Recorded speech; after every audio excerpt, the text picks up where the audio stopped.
mental breakdown at the end of 2022 because I was going into Byron and reading for 10, 15 people a day some days. Reading, like day after day. Anyway, started feeling really weird. Started feeling really tired. Couldn't go to the gym anymore. Couldn't go in to read at the shop anymore. So I'll just do Zoom readings. And then one day I'm like literally on a Zoom reading. And I'm like, I can't do this.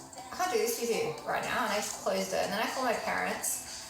And then it got to the point where and then I was driving to the hospital and I was like, I'm dying. And they're like, no, you're not having a panic attack. And then I called my parents and I'm like, I can't drive. I don't feel well enough to drive. I can't drive and buy groceries. And I couldn't work. So I was just all my savings were just getting drained by rent. And then my parents were taking it in turns to fly to Byron to look after me. And then one day I collapsed. And then I got ambulance to a hospital and then they put me on a feeding tube and said, you've got starvation-induced ketosis. When was the last time you ate? And I was like, I can't remember. And then I got erroneously diagnosed with anorexia, which I've since been cleared of. It wasn't. It was anxiety-induced, like acid reflux. Yeah, so I stopped eating from anxiety and panic, which gave me acid reflux. So I couldn't eat because it was too painful. There's nothing to do with anorexia. But so I'm in hospital and then while I'm in hospital for a month, all the chi leaves my body. So I can't walk more than 2 steps. Yeah. This woman in the bed across from me has a heart attack while I'm there. And then I couldn't talk, I couldn't walk. And the doctors kept saying, there's nothing wrong with you, you just need to be refed. So then everyone at work banded together and like my parents came and they cleaned out my flat and everyone at work, like my tattoo shop owner was like, you can park your car at my house, and this was all going on while I was just in bed, just being force fed 6 times a day. That's what they do, they just feed because you gag because your stomach's not used to food. And then if you don't eat, they like pump it down the, Anyway, so then I get wheelchaired out and flown back to my mother's. And because they'd woken me up every 4 hours, succubus energy, I didn't think, because they'd woken me up every 4 hours in hospital to do my obs, by the time I get home, my body keeps waking up, I can't sleep. So then they've re-fed me by shoveling shit food, like horrible hospital food. Like I've been eating gluten-free, organic, fresh, like no refined sugar, just like really healthy food in Byron. And then I go to hospital and it's all just bad food and you have to eat it. And I had to eat it. I had to eat it, I was gonna die. And then my parents are taking it, so dad and mum are taking it in turns for days, just walk into my room, just feed me, eat. The point is to keep me alive, right? And then the panic attacks start and the insomnia starts and trips to the doctor. Anyway, eventually we're in emergency again and they're like, okay, we're gonna take you to this psychiatric ward. So I'm in this psychiatric ward. It's like Girl Interrupted. Later, I moved to a private psychiatric hospital, which was like really nice and fancy. I had my own room and I had my own Fox like cable TV and my own bathroom and a nice bed and everything. But the first place I went to was public. So it was like, if you've ever seen the movie Girl Interrupted, it was like that. Or any horror movie set in a psychiatric ward, it was like that. So there's 6 beds in this room. Anyway, and they're just they're just dosing me up with benzos. Lorazepam, Valium, that was their solution, yeah. And then, so one night I lie down to sleep, and it was dodgy. Like there was this one guy there, I'm pretty sure he was supposed to be in jail. He'd been there for like 3 years, you're only meant to be there for 4 weeks max. And he just had really dodgy energy about it. And another guy was trying to hit on me. He was really gross. And then, so I go to sleep one night, and the bed next, there's a woman diagonally across from me, and she's like got some thick Ukrainian accent. I can't understand her, so we can't talk. The bed next to me is vacant. The bed in front of me is vacant. Okay, so I go get on my benzodiazepines and I go to sleep. Anyway, I wake up. It's around 9 p.m. So I go to sleep, and it's about. Oh wait, okay, good, right. Oh, thank you.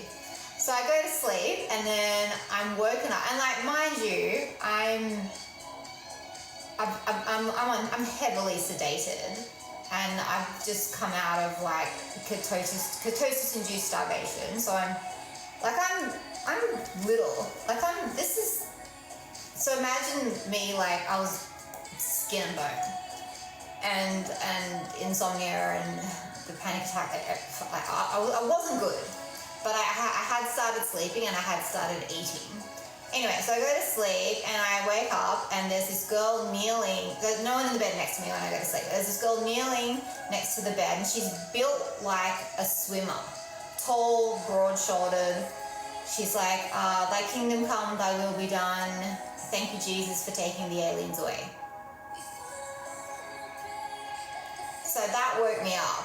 So I'm like, So I get up and go, and like, I can't remember what she did. I go to the nurse's station, and I'm like, I can't sleep.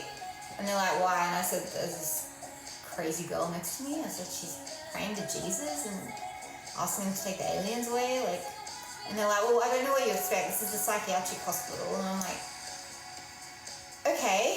And they're like, here's some earplugs. And I'm like, okay. But she was praying to Jesus. So, all right, okay. So I go back to bed, put the earplugs in. I do fall back asleep. And then I don't know to this day. Okay, so this is where I'm not sure, and this is where this is what the whole case is going to be built around. Either she made a noise, or despite the heavy sedation I was under, my intuition kicked in. I open my eyes, and she's standing at the foot of my bed staring at me. So I open my eyes, and I'm like, whoa. And she's just like this, just like staring at me, like she wants to kill me. And so our eyes are locked, and I swing my legs over the bed. She doesn't move. I'm in pajamas.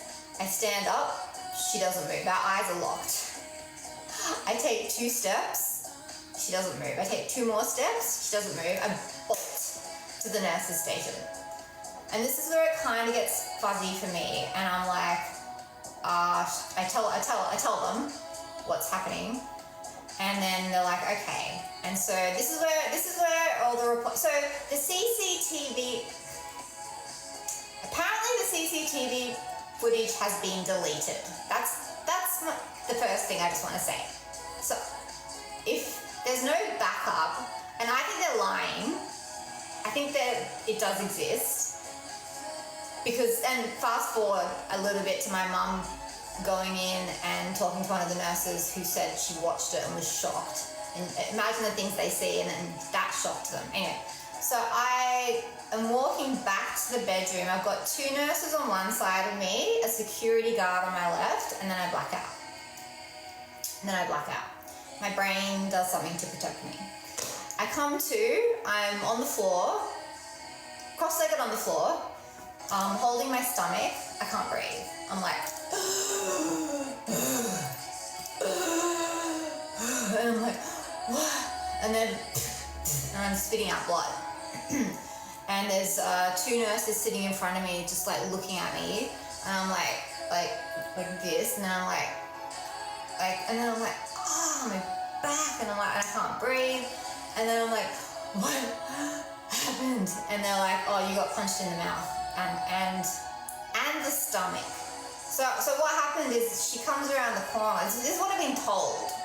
She comes around the corner, looks at the 2 nurses, looks at the security guard, looks at me, and just goes like that. And then I'm completely taken by surprise, and I just go back like a tree, and just boom, hit the ground. So I hit my head, I hit my back, I hit my coccyx, and my lips split wide open from the punch. And I'm not sure if she punched me in the stomach as well, which is kind of why I want to see the CCTV footage. So then for a full hour after that, I'm like, where am I? They're like, you're in Uluru Shell Harbour Hospital. I'm like, why? They're like, you're here for anxiety and insomnia. And I'm like, why is my lip bleeding? Why does my head hurt? They're like, you got punched in the mouth. And then 5 minutes later, I'll be like, where am I? They're like, you're in like, that went on for an hour. So then they take me off to get CAT scan, make sure nothing's broken. Yeah, and then that's not the weird part. The weird part was the aftermath. The weird part is like how they said you can press charges if you want while she's shining a torch in my eyes. And I went, so I'm holding ice on my lip and I'm like, what? And then they're like, oh, by the way, we've moved her to a secure area. So you're safe now. And I was like thinking, and I'm like, and I remember in my adult state, I've just gone through hell, insomnia, nearly died from starvation, just got the shit kicked out of me, literally. And you're telling me that if I want, I can press charges against the crazy girl? Not you guys? You're not at fault? She is? The one in psychosis? That I went up to first to ask for help around and got earplugs for? Like, even in my adult state, like, even in my, like, I don't know, concussed or whatever, in my head I was thinking something is wrong with this picture. I'm not mad at the girl. I'm not angry with her. I'm fucking angry with you. Australian government public psychiatric hospital to whom I have paid taxes my whole life. So anyway, I've started the process. It's been 2 years. I did a tarot reading party, and the last person was a lawyer that I read for, and I asked for her advice. And I actually read for a barrister yesterday as well. Yeah, I had planning clients. And they all say the same thing. They're like, do not contact the hospital anymore. Do not contact the government anymore. Go straight to a lawyer. They're just going to with you. They're going to try to get you confused. Yeah, of course they're going to tell you the CCTV footage is erased. It probably isn't. And my mum's like, are you up for this? And I'm like, I don't know if I am. Because I just, like, one letter I get from them saying, and the letter was, because they didn't call the police, they didn't call my parents, they kind of acted like nothing happened. And then by that evening, I was in a different private ward, and I barely got so much as a sorry. So they're gonna say we vetted her, she wasn't violent, we did everything right, we did nothing wrong, it's unpredictable, hospital, but just, and then my case is gonna be, no, you didn't vet her, she shouldn't have been in the bed next to me, I went up for help, why have you deleted that camera footage? It's gonna be a whole thing. Yeah, but just the little bit of bureaucracy I've been dealing with already, like, has just blowing my mind, because I'm so, like, not in the system, because I read tarot and I was living in Byron Bay, and now I'm, like, sort of getting a taste of, like, corporate government injustice featuring me as the actor, and it's just so disgusting. And I'm like, this is who we are as a race, as a people. Like, now they're gonna try to fight and say that they did nothing wrong and cover that, and it's all red tape, and it's all bureaucracy, and it's all laws, and it's just madness. Like, it's just madness.